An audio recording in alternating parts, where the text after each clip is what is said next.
Hello everybody, my name is Regentalash and welcome to my first ever guide going up on the YouTubes. Now, I've been asked recently by my friend Mr. OP Oblivious, who is a very good Twitch streamer. If you haven't checked him out, go and check him out. He's been playing some old school RuneScape recently, and his favorite thing he's been doing, trying to go for the pet, is Tempoross. And so I told him I was going to make this guide to show him and anybody out there that wanted to know how to do this, how to get the most permits ever in per game of Tempoross. Now, the requirements for this are pretty simple. With it, you want to have as high of a fishing level as possible. The higher the better, so that you have more consistency between your runs. But I'm going to show you the way to be able to make it to where Tempoross doesn't do any specials after his very first one that he does.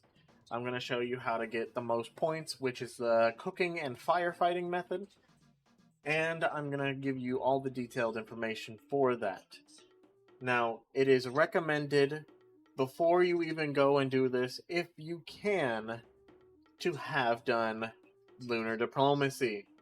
Reason being is because on after doing lunar diplomacy, and I believe it's also Dream Mentor, if I'm remembering correctly, you unlock a spell called Humidify.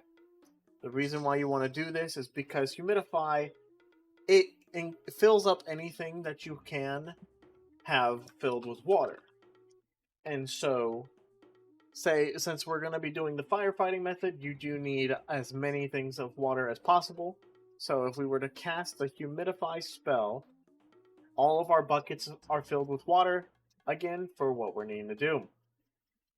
So it is recommended to do that. I believe, like I said, that it is Dream Mentor that you need to do. Double checking, and I am probably not going to edit anything out of this so that you can be able to see everything as it happens. New lunar spells. Yes, you do need to do up to Dream Mentor to be able to do that. So Monster Examine, Humidify, and Spellbook Swap, Plank Make, all of that are added to your lunar spellbook after doing Dream Mentor. So it is recommended to do that. And then you would need Astral Runes, Water Runes, and Fire Runes. Since I do have Fire Runes permanently from my Tome of Fire, those don't get used up whenever casting Humidify. This is essentially like the best setup that you can have for doing this. Spirit Angler counts as a rope whenever you have all 4 pieces equipped. And we only need to use the rope portion of it once, so that's why we also don't have a hammer. But if you do not have the Tome of Fire, and you need something to put in the offhand, there is an offhand hammer that you can get called the Imcando hammer. You can swap it to an offhand, and then you can have that as your permanent hammer, just in case if things go dicey, and you need to make a last-minute save to not get booted out of Tempoross. So we're going to go ahead and start up a game here to get all of this going for a maximum permit. Now what you're going to do, every time you spawn in here, you're going to always spawn on the west boat. You're going to run up here and fish from one of the fishing spots until you get 8 to 9 harpoon fish.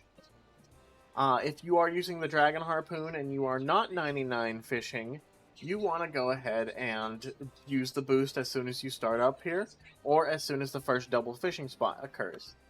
I'm going to fish 8 here, and then immediately go to cooking. You're going to cook up as many as you can until that double fishing spot comes up. As soon as it does come up, that's where you want to immediately go to. So if you have the Tempoross plugin on RuneLite, you'll see it pop up here in a second. There it goes. It does have a limited time that it is available to fish from, and you have like a 50% chance every time you fish one fish to get a bonus fish. See, I did not get 2 there. So it's not guaranteed, but it is way better to do that than to not do it. Now, you want to try to click onto the totem pole about whenever it reaches 50%, so as to make it perfectly in time like that. And to prevent Tempoross from doing any more of those specials, we want to go and use 16 to 17 of the fish right here. Now, we do want him to use the lightning clouds to spawn fire, because that fire is what's going to get us so many points. So just feed the fish until you deposit all 17. Make sure you don't do 18, because if you do 18, it will send him down. And as you can see, he is at 4% energy. If he is at 10 or 4%, he will no longer do specials. And so the reason why we have the buckets to begin with is just to put out a few of the fires that happen. And if you get perfectly timed, you'll have another double fishing spot come up right then, as soon as you're done putting out the fires. So you want to get as many of these as you can, and to perfectly time it to where he'll go down to 4% on the after he's being shot by the harpoon fish. You want to have 19 fish.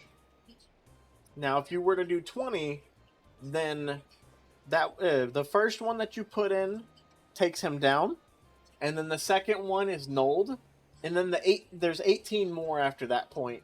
So 18 is his special number to put him down. We don't want to put him down. We just want to get him to where he is as low as possible without actually getting him down.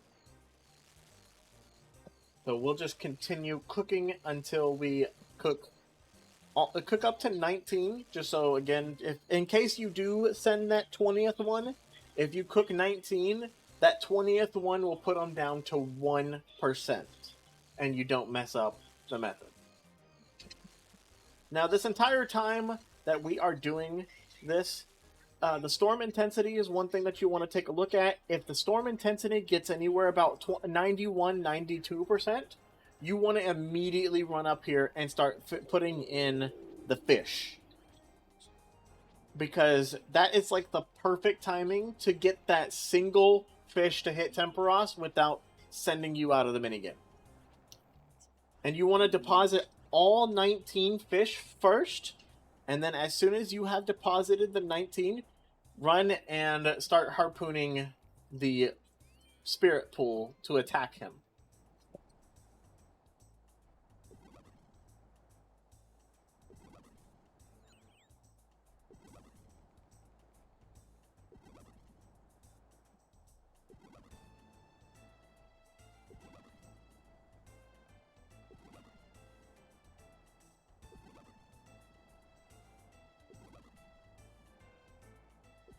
Now, while we are doing this, I do want to mention some alternatives to the Dragon Harpoon to use in here.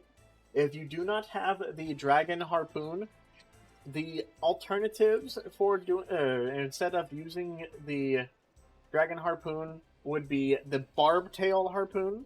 That is one that you can get from Hunter, as well as doing regular Barbarian fishing. Barbarian fishing is where you don't even need a harpoon to be able to fish.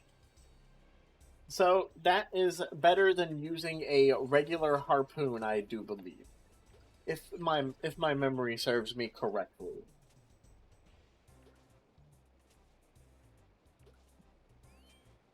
And so we're going to do the same thing again here. Now you see on the other side of the island, there is currently a gigantic wave of fire that is building over the island. We want that, because we're going to be the saviors of the day, and we're going to put out all of those fires and get a ton of points just for doing that. That is why this method is called the firefighting, as well as cooking method, because you're cooking it to get as many points as possible, as well as doing the fires to get as many points as possible. Now, if you do end up sending one too many of the harpoon fish, too early, then you'll want to kill Tempoross over going to fight the fires, because Tempoross can only go up to 4 phases before he gets too chaotic to control, and the storm intensity starts going crazy. So we're doing this only 3 times. So once to get him down to the 4% initially, once to trigger phase 2, and then once to trigger phase 3 with an extra left behind to send him ready to trigger phase 4. But he's obviously not going to get there because we're going to kill him before that. Now, once you are done fishing from the spirit pool and he comes back up, you'll want to take all the buckets that you can from here. If you do not have the lunar spellbook unlocked for Humidify at this point, then you're going to have to go a little bit slower on this and use the water pump on this side to manually fill up. However, we do have Humidify, so we're going to go ahead and pop that to get all of our buckets filled up. Now, you do want to try your best to not get hit by the fires, as the fires will delete your harpoon fish and a couple of your buckets as well. Oops. And as you can see, the timing is a little bit odd on these. So you want to try to line up where you'll have fires right next to each other like that, as you can one-tick them if they are next to each other like that. And your character will path pretty straight towards the fire. It'll take a little bit of getting used to. Now, if you don't have Humidify, it is recommended to focus on getting over to this other side's water pump first, rather than just randomly taking them out, so that you can get to where the fire started and be able to instantly go and start fighting it again once you have filled up your water buckets. And as you can see, our points have skyrocketed. Earlier, whenever we were talking about this and loading up the fish, we were at about 3,000 points. And for every fire that we put out, it is an extra 50 points. So we're putting out roughly, I would say maybe about 100 fires overall, which gives us a massive boost in points. And every game of this takes roughly about 10 to 12 minutes. And see, this is also a good place where Humidify is useful, because I didn't recognize when I was running out of water, but I can just instantly pop back up with water and go back up to doing my firefighting duties. Now, since we did unfortunately get hit with the fire, we're going to go ahead and fish a harpoon fish before going up. Oh, and we did get a double there. We only need the one, so we're just going to cook. We're going to cook one of them and then run up. We're going to deposit the rest for the points, but we only need the one to take him down. And so we just fight all of the fires first before going up here and depositing. And then once you deposit it, to send him into phase 4, if my internet decides not to lag, we immediately run over here and attack him. And you'll see in the chat box that we get, I believe, roughly 11 to 14 permits per game. Got 12 permits for that, and that game took 10 minutes. So it is very, very fast. So average of 10 minutes, giving about a 30-second spawn timer for going back into the game.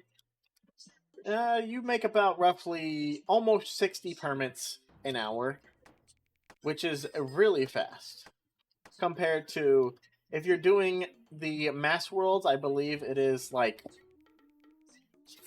3 permits a game, but they're like 4 or 5 minutes a piece. So it is like a 30%, 40% less permits per hour. So this is, I would definitely recommend doing this, as I have done. I'm gonna go ahead. Oh, there is a solo start. Oh my gosh. Oh, they have made this better. Well, there you go. I did not even know that they made a solo start on there. And is it instant every single time? Well, well then. Oh my gosh, it's instant every single time. Okay, so actually, with that being said then, this is actually over 60 permits per hour, because I did not even know that they made that. Wow, look at it. We're learning in real time, people.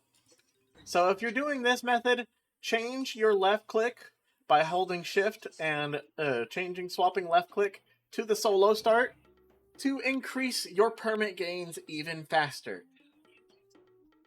I am definitely going to be using that now. Wow, I'm actually kind of... We learned it in real time, people. I'm glad I figured that out by right-clicking, trying to leave. Well, I might have to throw that into the beginning of the video. Edit it in. Yeah. Oh my gosh. Well, if I did edit it in, well then, yeah, as you just seen at the beginning of the video, then change your thing to solo start to make this even faster. This has been Regental Ash. I thank you all so much for watching, and if you enjoyed, hit that like button. And if you have any suggestions for other things that I can be able to make a guide on, leave them down in the comment section below. And as always, I hope you all have a wonderful rest of y'all's time.